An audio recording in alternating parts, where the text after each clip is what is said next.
जो फर्जी वोटर थे, फर्जी का मतलब जो जिनकी डेथ हो चुकी है या जो वहां पे नहीं रहते, उनके नाम पर जो वोट डाले जाते थे वो नहीं डाले गए, तो वोट परसेंटेज बढ़ गया। जो एक्चुअल था वोट उसमें जो तो एसआईआर जिताएगा बीजेपी को, आप ये कह रहे हैं? डेफिनेटली एसआईआर का मतलब क्या है?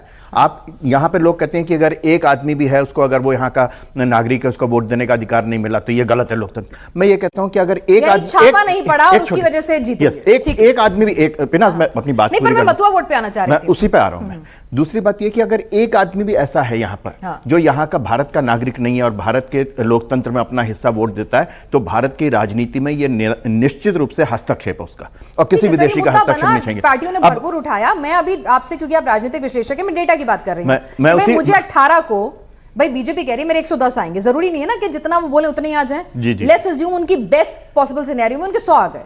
मैं बेस्ट पॉसिबल सिनेरियो कह रही हूं, मतलब ठीक है 110 का वो दावा कर रहे हैं। नहीं, मैं आप कर रही हैं ना, ये अनुव्रत मंडल कर रहे हैं दरअसल। आप ही नहीं कर रही हैं, ये टीएमसी के लोग कर रहे हैं। ये विश्लेषण टीएमसी के कैंडिडेट कर रहे हैं वहां पर। तो इसलिए ये जो बीजेपी कह रही है, सिर्फ बीजेपी नहीं कह रही, ये टीएमसी वाले भी कह रहे हैं। एक बात। दूसरी बात, जब पिछली बार उससे पहले कितना था, 3 सीटें थी, ठीक है ना, 294 में से 3 सीटें थी बीजेपी की। उसके बाद कितनी हुई? 77 हुई। 25 गुना बढ़ोतरी हुई।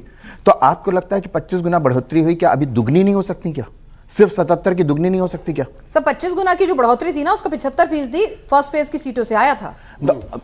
इस बार यहाँ पर 142 में से 18 है। एग्जैक्टली मैं कह रहा हूं, इसीलिए मैं कह रहा हूं, इसीलिए मैं डबल कर दूं, मैं तो 100% देने को तैयार हूं। चलिए 18 का 36 कर दूं। मैं 77 की सिर्फ डबल ही तो करनी है।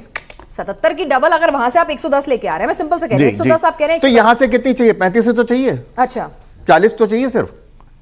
142 में से क्या 40 नहीं आएंगे क्या? कहां से? मथुरा डोमिनेंस दूसरे वाले में जो दूसरा, जो सेकंड फेज है ना।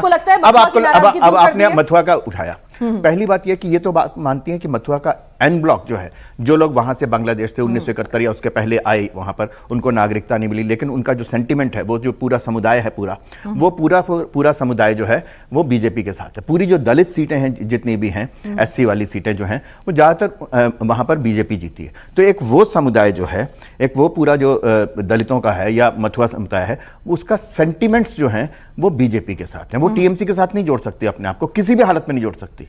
तो ये एक मेजर वो है। सबसे बड़ी बात जो है पिछले और इस बार के चुनाव में जो फर्क है कि लोगों को वोट देने के लिए जाने में कोई भय नहीं लग रहा। उनको लगता है कि हाँ हम वोट दे सकते हैं, हम वोट देंगे। लोग बोल रहे हैं वहां पर, लोग वहां पर बोल रहे हैं कि हाँ हमने वोट दिया। ठीक है, इसका जवाब मैं टीएमसी के प्रवक्ता से लूंगी कि पहले कहा जाता था कि भाई दीदी के पास, अगर बीजेपी के पास माहौल है तो दीदी के पास मशीनरी और नेटवर्क है। बीजेपी नैरेटिव और माहौल पे काम करती है तो दीदी नेटवर्क और मशीनरी पे काम करती है। तो वो क्या टूटा है, उस पर भी बात करूंगी। देखिए आरोप लगते थे, तो ठीक है उस पर जवाब दूंगी। आरोप नहीं, हिंसा होती थी वहां पर। ठीक है। भुवन भास्कर जोशी जी, अखिलेश भैया के पास के दीदी का फोन आया, कैसा चल रहा है मामला? क्योंकि बड़ी होप है, दीदी अगर इंडी गठबंधन में अपना किला बचाए रखती हैं तो फिर अखिलेश जी को भी उम्मीदें बढ़ेंगी, औरों को भी उम्मीदें बढ़ेंगी, और उम्मीद के सहारे ही कुछ हो पाएगा 29 में, नहीं तो नहीं।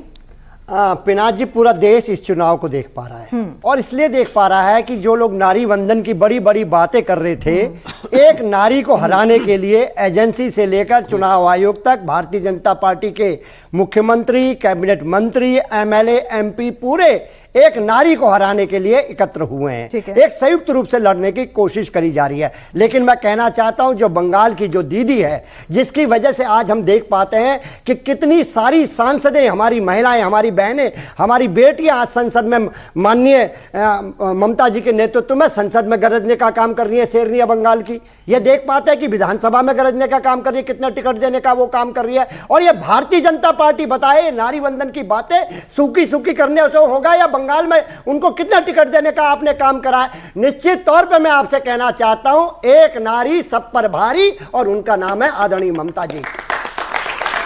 ममता जी ने जिस प्रकार लड़ाई को लड़ा है, और जिस प्रकार दिल्ली के न्यायालय में आके उन्होंने लड़ने का काम करा, ये इतिहास बनाने का काम करा है कि जब इस एक देश की नारी ने हमेशा आगे बढ़कर ऐसी ताकतों को हराने का काम करा। और मैं पूरी तरह आश्वस्त हूं कि 4 मई को बंगाल में आदरणीय ममता जी के नेतृत्व में सरकार बनने जा रही है। और भारतीय जनता पार्टी कितने ही प्रलोभन दे दे, कितनी बातें कर ले, कितना डिवाइड एंड रूल कर ले, निश्चित तौर पर इनकी हवा निकल गई।